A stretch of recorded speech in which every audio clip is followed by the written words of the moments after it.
Hello everybody, welcome to this channel. Today I'm gonna show you how to project your mobile screen to your PC. For that you have to follow my instructions very carefully. First of all, go to the search option and search for projection settings. So go to the projection settings.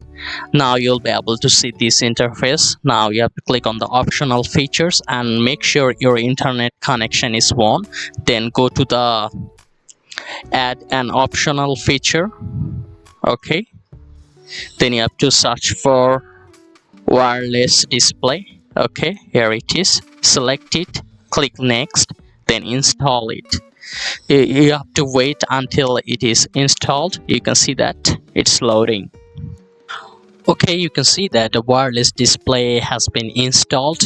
After that you have to go to the system again,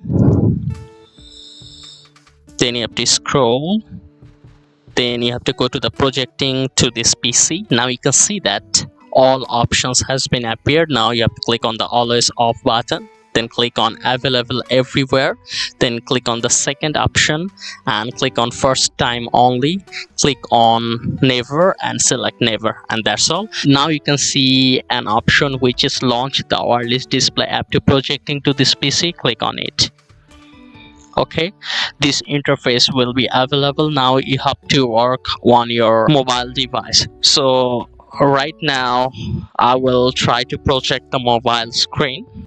Okay, now you have to do something with your mobile screen. So I have to record with another mobile, so you have to find for smart mirroring or screen mirroring.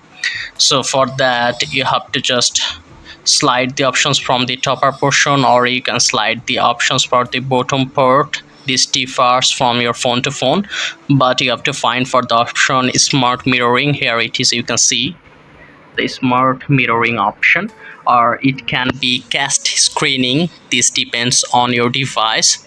So click on this option, then click on screen mirroring, then turn this on. Okay, you have to turn this screen mirroring option. Then you can see that these devices has been appeared. This is the device name, it has been appeared here. So just click on that button. Okay, now let's see what happens. Now you can see that it captured the screen.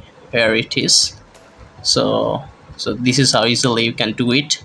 So if this tutorial helped you, like this video and don't forget to subscribe to my channel. See you in the next one.